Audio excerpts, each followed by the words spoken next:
हम जो भी बुक पढ़ते हैं, चाहे कोनो किताब पढ़ लें, उस किताब में, उस बुक में अलग अलग किताबों में अलग अलग चैप्टर हैं और अलग अलग चैप्टर में अलग अलग कहानियां भी हैं, अलग अलग उसकी बातें भी है। तो संविधान भगवान का भी वो किताब है। आई संविधान भगवान के किताब में जब संविधान लागू हुआ था तब 22 चैप्टर थे, जिसे 22 भाग करते हैं, लेकिन वर्तमान में 3 गो पड़ गया है और यह कई गो हो गया है चैप्टर 25 को। लेकिन चूंकि यह संविधान भगवान एक अलग है, पूरे देश को चलाते हैं, जिसकी वजह से इन्हें चैप्टर न कह करके इसको क्या कहा जाता है, भाग कहा जाता है। यानी संविधान जब लागू हुआ था तो उस समय 26 जनवरी 1950 को 22 भाग थे, अभी 3 जोड़ करके कितने हो गए हैं? 25 हो गए, है ना? 25 संख्या हो गई है। अलग अलग भाग यानी अलग अलग चैप्टर जो है, इसमें सब में अलग अलग कहानियां हैं, जिसकी चर्चाएं पिछले क्लासों में बहुत सारे की कर दिया। 22 या अब 25 भाग जानना बिल्कुल जरूरी है। महत्वपूर्ण जो है उसको जानना थोड़ा सा जरूरी है। जैसे अब पूछता है कि भाग 1, संविधान के भाग 1 में क्या चर्चाएं होती हैं? ये अनुच्छेद कितने से कितने तक है? अनुच्छेद 1 से लेकर अनुच्छेद आर्टिकल 1 से इसमें चर्चा क्या है? संघ एवं राज्य क्षेत्र। संघ एवं राज्य क्षेत्र का वर्णन है। इसमें बताया था आपको, अनुसूची में भी यही चर्चाएं हैं, है ना जी? लेकिन दोनों में अंतर है। इसमें जो चर्चाएं हैं वह टू दी पॉइंट्स करके आगे निकल गया है, लेकिन जो अनुसूची में चर्चा की गई है उसे विस्तार से कैसे होगा, क्या होगा, कैसे हटेगा, कैसे घटेगा और किस तरह से उसको संसद द्वारा प्रमाणित किया जाएगा, नाम दिया जाएगा, ये सारी डिटेल रूप से चर्चाएं किसमें है? अनुसूची में है। भाग 2 ये सब आपको दिया गया था। भाग 2 में कहां से? 5 से 11 तक। और इसमें चर्चा है कि आप भारत के नागरिक कैसे हैं। किसकी चर्चा है? नागरिकता का। भाग 3 क्वेश्चन आपसे पूछ दे कि भारत के नागरिकता का प्रावधान या चर्चा किस भाग में किया गया है? अब भाग 1 में संघ एवं राज्य। भाग 3 भाग 3 में क्या है? 12 से 35 तक दिया गया है, अनुच्छेद 12 से 35। और इसमें है मौलिक, यही सबसे बड़का तो चीज है, मौलिक अधिकार। कि ऐसा अधिकार अमेरिका से लेकर के भारतीय संविधान में डाल दिया गया है, जिसकी वजह से कुछ लोग क्या हो जा रहे हैं कि जेल चले जा रहे हैं। मैं किसी का नाम नहीं जानता, लेकिन यह जरूर कहना चाह रहा हूं कि अधिकार को इतना ज्यादा समझ ले रहे हैं, अधिकार इतना ज्यादा अपने आप को समझ लीजिएगा। जैसे आप जानते हैं ये 12 से 35 तक दिया गया।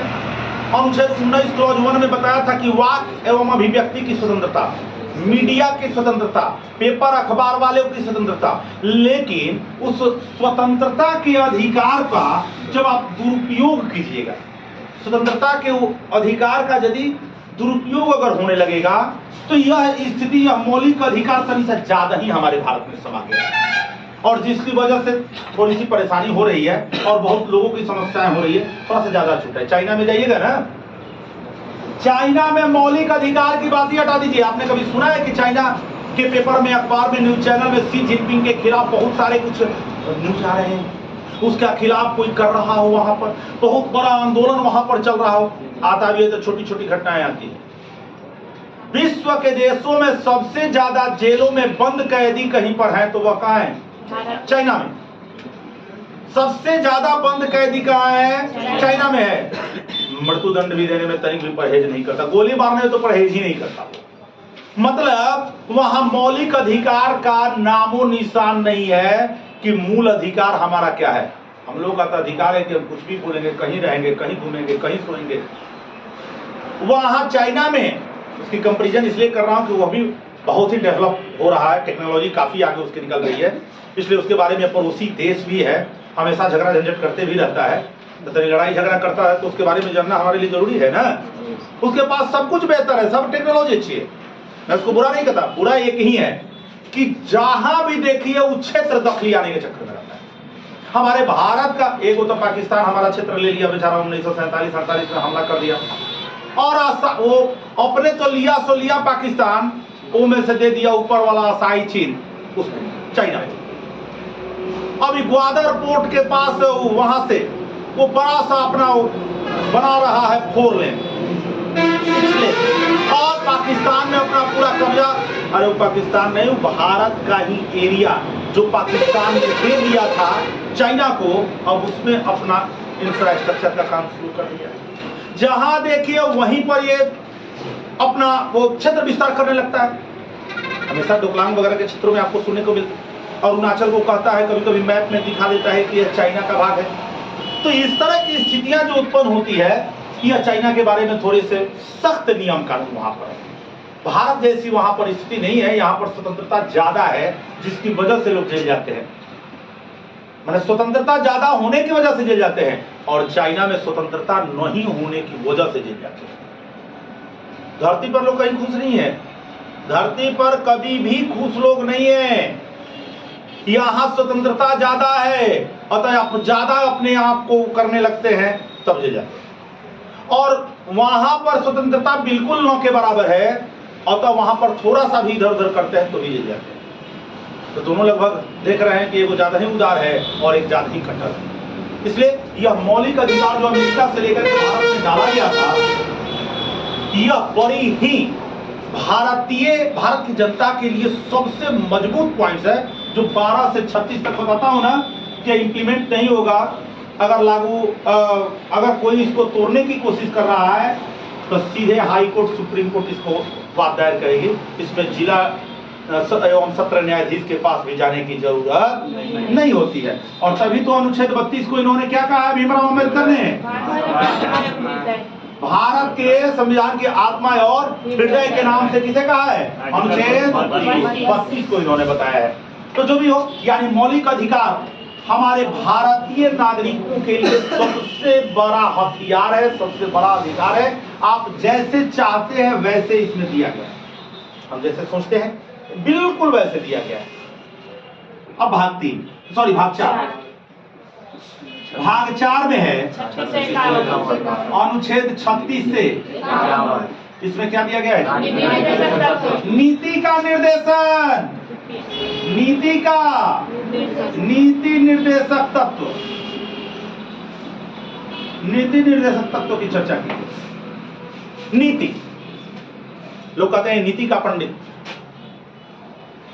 कहता है, नीति कहता है कि भाई किसी के साथ धोखा नहीं करनी चाहिए, किसी के साथ झूठ नहीं बोलनी चाहिए, किसी के साथ हमेशा वो प्रत्यक्ष पारदर्शी रहना चाहिए, ये नीति कहता है।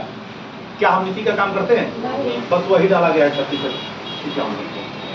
यही कारण है इस 36 से 51 में जितने भी डाले गए हैं, इसको सरकार इंप्लीमेंट करने के लिए, लागू करने के लिए बाध्य है। इसीलिए यही कारण है, इसी में डाला गया है अनुच्छेद 36 से 51 के बीच अनुच्छेद क्या आ जाता है, अब जानते हैं ना।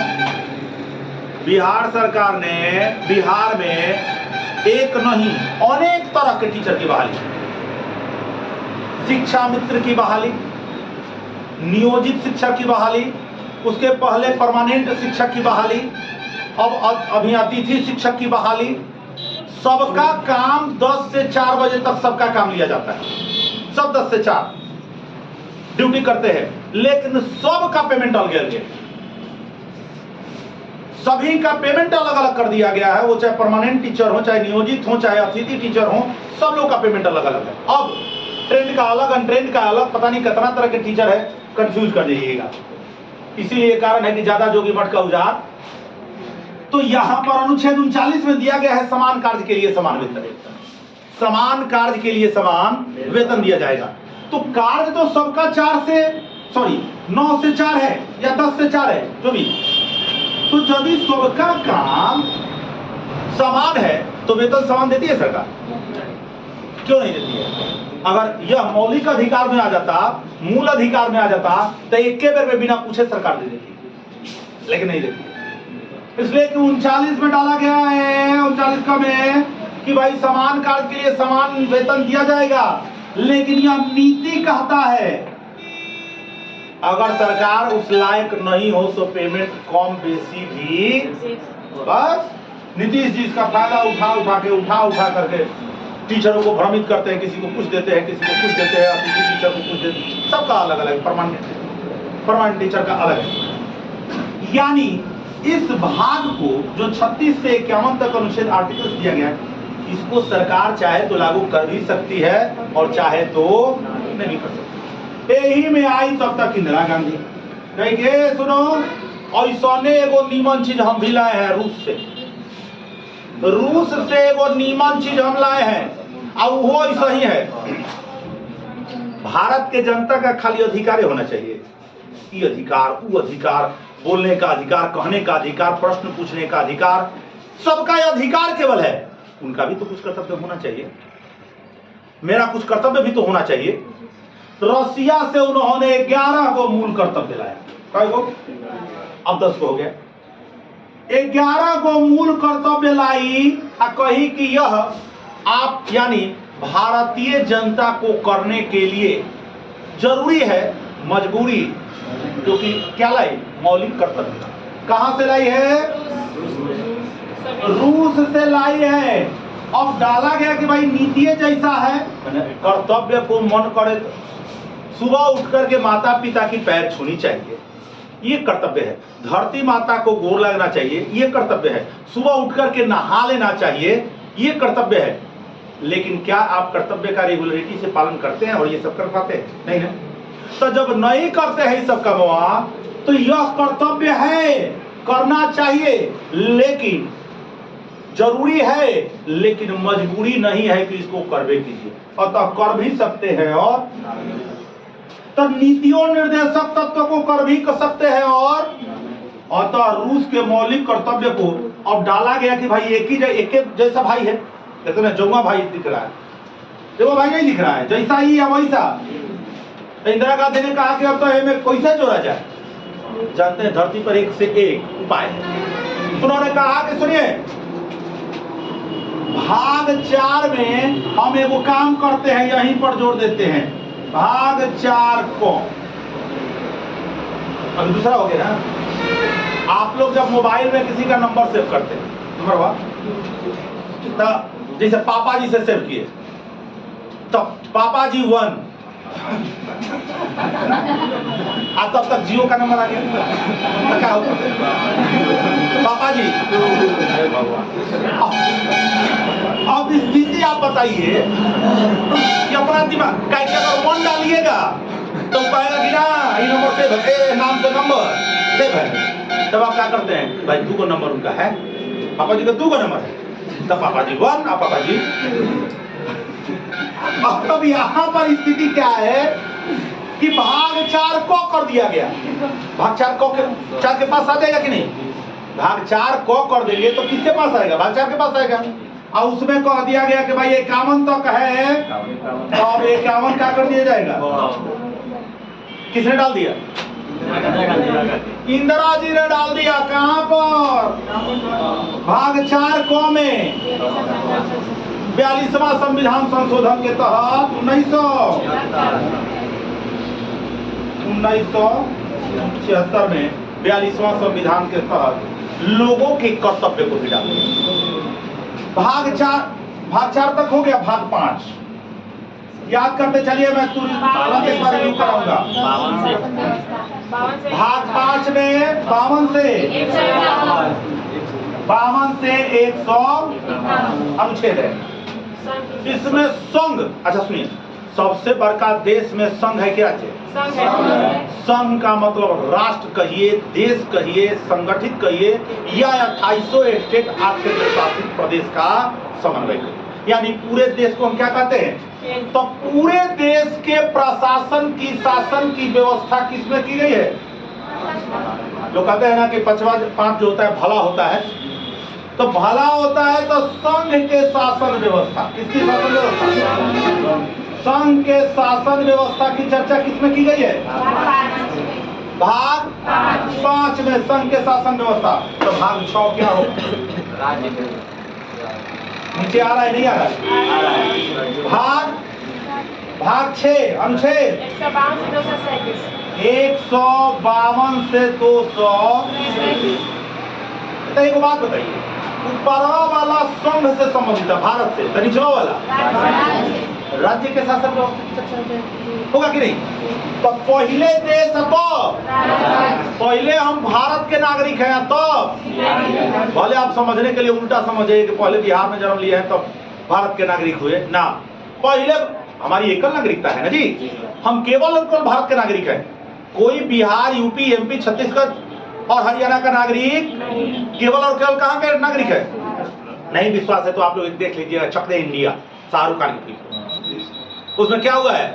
हॉकी को दिखाया गया कि काहे बर्बाद हो गया। जो खिलाड़ी आता था उसे पूछा जाता कि आप कहाँ से, तो कहता था कि भाई मैं यूपी से हूँ, हरियाणा से हूँ, महाराष्ट्र से हूँ, इधर से हूँ, हर राज्य का नाम लेता था।